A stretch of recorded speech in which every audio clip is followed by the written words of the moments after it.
ದರ್ಖಾಸ್ತಲ್ಲಿ ಮಂಜೂರಾಗಿರುವ ಜಮೀನುಗಳು 50-60 ವರ್ಷ ಆದರೂ ಕೂಡ ಅವು ಪೋಡಿ ಆಗಿಲ್ಲ ಜನಗಳಿಗೆ. ಸೊ ಅವುಗಳನ್ನ ಪೋಡಿ ಮಾಡಬೇಕು ಅಂತ ಈಗ ಕೈಗೆತ್ಕೊಂಡಿದ್ದೇವೆ.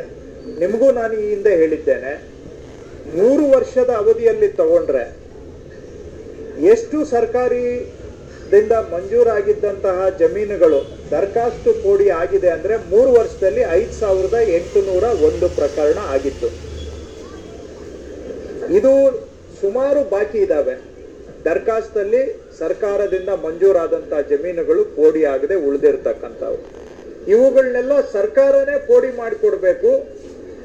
ಅವ್ರು ಬಂದು ನಮ್ಗೆ ಅರ್ಜಿ ಕೊಟ್ಟು ಮಾಡಿಸ್ಕೊಳ್ಳೋ ಸಿಸ್ಟಮ್ ಇರಬಾರ್ದು ಅಂತೇಳಿ ನನ್ನ ಭೂಮಿ ಅಂತ ದರ್ಖಾಸ್ತು ಪೋಡಿ ಅಭಿಯಾನವನ್ನ ರಾಜ್ಯದಲ್ಲಿ ಆರಂಭ ಮಾಡಿದ್ದೇವೆ. ಇದರಲ್ಲಿ 3 ವರ್ಷದಲ್ಲಿ 5800 ಆಗಿತ್ತು. ಈಗ ನಾವು ಇದನ್ನ ಡಿಸೆಂಬರ್ ಇಂದ ಆರಂಭ ಮಾಡಿದ್ದೇವೆ. ಕಳೆದ 7 ತಿಂಗಳಲ್ಲಿ ಈಗ 1,04,222 ಮಂಜೂರಿದಾರರದ್ದು ಜಮೀನುಗಳನ್ನ ನಾವೀಗ ಅಳತೆಗೆ ಕೈಗೆತ್ಕೊಂಡಿದ್ದೇವೆ. 1,04,222. ಇದನ್ನ ಆರಂಭ ಮಾಡಿದಾಗ ನಮ್ಮ ವಿರೋಧ ಪಕ್ಷದವರು ಹೇಳಿದ್ರು ನೀವು ಮಾಡಕ್ ಸಾಧ್ಯನೇ ಇಲ್ಲ ಅಂತ. ಯಾಕಂದ್ರೆ ಅವ್ರ ಟೈಮಲ್ಲಿ ವರ್ಷಕ್ಕೆಲ್ಲ ಸೇರಿಸಿದ್ರೆ 1,000 ಆಗ್ತಾ ಇರ್ಲಿಲ್ಲ. ಇಡೀ ವರ್ಷದಲ್ಲಿ 1,000 ಆಗ್ತಾ ಇರ್ಲಿಲ್ಲ. ಆಮೇಲೆ ಒಬ್ಬೊಬ್ಬರು ಒಂದೊಂದು ಪೋಡಿ ಮಾಡಿಸ್ಕೋಬೇಕು ಅಂದ್ರೆ ಅದಕ್ಕೆ ಏನೆಲ್ಲ ಇದೆ ಹಿಂದೆ ಇತ್ತು, ನಾನು ಹೇಳಲಿಕ್ಕೆ ಹೋಗೋದಿಲ್ಲ. ಈಗ ಹೇಳ್ಬಾರ್ದು ನಾವು ಈ ಸ್ಥಾನದಲ್ಲಿ ಕೂತಿರೋರು. ಈಗ ಅಂತದ್ರಲ್ಲಿ ವರ್ಷಕ್ಕೆ 1,000 ಆಗ್ತಾ ಇತ್ತು ಅಂತದ್ದು ಈಗ 1,04,222 ಕೋಡಿಗೆ ಕೈ ಎತ್ಕೊಂಡಿದ್ದೀವಿ ಈಗ. ಸೊ ಇವುಗಳನ್ನೆಲ್ಲವನ್ನು ಕೂಡ ಇನ್ನೊಂದು 6 ತಿಂಗಳಲ್ಲಿ ಪೋಡಿ ಮಾಡಿಕೊಡ್ಬೇಕು ಅಂತ ನಾನು ಸೂಚನೆ ಕೊಟ್ಟಿದ್ದೆ. ಈಗ ಆಲ್ರೆಡಿ ಇದ್ರ ಪೈಕಿ ಒಂದು 20,000 ಪೋಡಿ ಆಗೋಗಿದೆ. ಇನ್ನು ಬ್ಯಾಲೆನ್ಸ್ ಇರೋದನ್ನ ಈಗ ಹೆಂಗೋ ಎಲ್ಲರಿಗೂ ಒಂದು ಟ್ರಯಲ್ ಆಗಿದೆ, ಅನುಭವ ಆಗಿದೆ. ಅದರ ಆಧಾರದಲ್ಲಿ ಇನ್ನು 6 ತಿಂಗಳಲ್ಲಿ ಇಷ್ಟು ಮುಗಿಸ್ಬೇಕು. ಬಟ್ ಇನ್ನೂ ಒಂದು 50-60,000 ಬರುತ್ತೆ ಇದರಲ್ಲಿ. ಈ 1,04,000 ಆಗಿದೆ. ಇನ್ನೂ ನನ್ನ ಪ್ರಕಾರ ಇನ್ನೂ ಒಂದು 50,000ದಿಂದ 80,000ವರೆಗೂ ಇನ್ನೂ ನಾವು ಪೋಡಿಗೆ ಮಾಡ್ತಾ ಇದ್ದೀವಿ. ಆ ಕೆಲಸ ರೆಡಿ ಆಗ್ತಾ ಇದೆ. ಸೊ ಇಷ್ಟು ಜನಗಳಿಗೆ ಸರ್ಕಾರನೇ ಅವರ ಮನೆ ಬಾಗಿಲಿಗೆ ಹೋಗಿ ನಾವು ದರ್ಖಾಸ್ತು ಪೋಡಿಯನ್ನ ಮಾಡಿಕೊಟ್ಟು ಸರ್ಕಾರದಿಂದ ಹಿಂದೆ ಮಂಜೂರಾಗಿದ್ದ ಜಮೀನಿಗೆ ಪಕ್ಕ ದಾಖಲೆಗಳನ್ನ ಅವರ ಕೈಗೆ ಕೊಟ್ಟು ಅವರ ಮಾಲೀಕತ್ವಕ್ಕೆ ಒಂದು ಗ್ಯಾರಂಟಿಯನ್ನ ಕೊಡುವಂತ ಕಾರ್ಯಕ್ರಮವನ್ನ ದರ್ಖಾಸ್ತು ಪೋಡಿ ಅಭಿಯಾನ ನನ್ನ ಭೂಮಿ ಅಂತ ಈ ಕಾರ್ಯಕ್ರಮವನ್ನ ನಾವು ಮಾಡ್ತಾ ಇದ್ದೇವೆ. ಇನ್ನು ಉಳಿದಾಗೆ ಕ್ವಿಕ್ ಆಗಿ ಹೇಳೋದಾದ್ರೆ, ಅನೇಕ ಬಾರಿ ನಿಮ್ಮ ಹತ್ರ ಹೇಳಿದ್ದೇನೆ, ತಹಶೀಲ್ದಾರ್ ಕೋರ್ಟಲ್ಲಿ ಮೊದಲು ನಮ್ಮ ಸರ್ಕಾರ ಬಂದಾಗ ಅವಧಿ ಮೀರಿದಂಥ ಕೇಸುಗಳು ಬಾಕಿ ಇದ್ದವು. ಪೆಂಡಿಂಗ್ ಕೇಸುಗಳು 10,774 ಇತ್ತು. ಓವರ್ ಪೆಂಡಿಂಗ್ ಕೇಸಸ್ ಇವೆಲ್ಲ ಅಂದ್ರೆ ಅವಧಿ ಮೀರಿದಂತಹವು.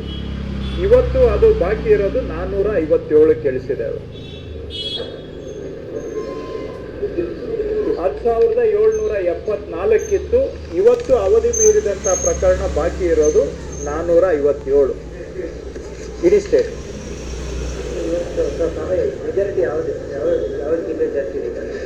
ಈಗ 457 ಜಾಸ್ತಿ ಇದೆ ಅಂತ ಹೆಂಗ್ ಹೇಳ್ತೀರಿ? ಈಗ ಇಲ್ಲ, ಅಲ್ಲೊಂದು ಏನಾಗುತ್ತೆ, ಈ 457 ಯಾಕಿದೆ ಸರ್? 10,774 ಇತ್ತು ಸರ್, 457 ಬಂದಿದೆ.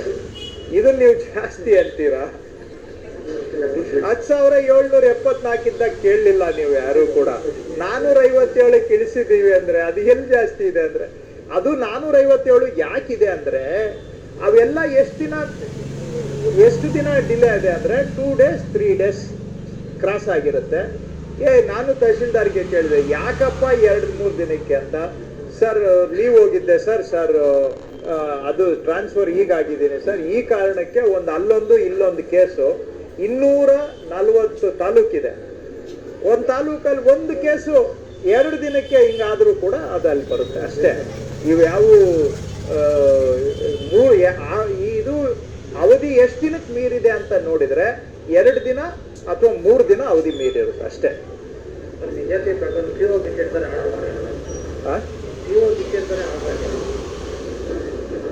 ಪೋಸ್ಟೆಡ್ ಫಾರ್ ಆರ್ಡರ್ಸ್ ಕೂಡ ನಾನು ಎಷ್ಟು ದಿನ ಪೋಸ್ಟೆಡ್ ಫಾರ್ ಆರ್ಡರ್ಸ್ ಅಂತ ನನ್ನ ಹತ್ರ ರೆಕಾರ್ಡ್ ಇದೆ, ಬೇಕಾದ್ರೆ ಅದನ್ನು ನಾವು ರಿವ್ಯೂ ಮಾಡ್ತೀವಿ. 15 ದಿನ ಮ್ಯಾಕ್ಸಿಮಮ್ ಪೋಸ್ಟೆಡ್ ಫಾರ್ ಆರ್ಡರ್ಸ್. ಅದರ ಮೇಲೆ ಮೀರಿರೋದು ಎಷ್ಟು ಅಂತಾನು ಕೂಡ ನಾನು ರಿವ್ಯೂ ಮಾಡ್ತೇನೆ ಪ್ರತಿ ವಾರ. ಸೊ ಅದನ್ನು ಕೂಡ ನಾವೇನು ಬಿಟ್ಟಿಲ್ಲ. ಕೆಲವು ಕಡೆ AC ಕೋರ್ಟಲ್ಲಿ ಆ ಥರದ್ದು ಒಂದು 10 ಕೇಸು 15 ಕೇಸು ಇದಾವೆ, ಇಲ್ಲ ಅಂತಲ್ಲ, ನಾನು ಇಲ್ಲ ಅಂತ ಹೇಳ್ತಾ ಇಲ್ಲ. ಬಟ್ ಅದನ್ನು ನಾನು ರಿವ್ಯೂ ಮಾಡೋದ್ರಿಂದ ಅದನ್ನು ಕೂಡ ಕಂಟ್ರೋಲಲ್ಲಿದೆ. ಅಲ್ಲೊಂದು ಇಲ್ಲೊಂದು ಇದೆ, ಇಲ್ಲ ಅಂತ ನಾನು ಹೇಳ್ತಾ ಇಲ್ಲ, but very much under control. ಈಗ 10,774 457 ಇಲ್ಲಿ ನೀವೇ ಹೇಳಿ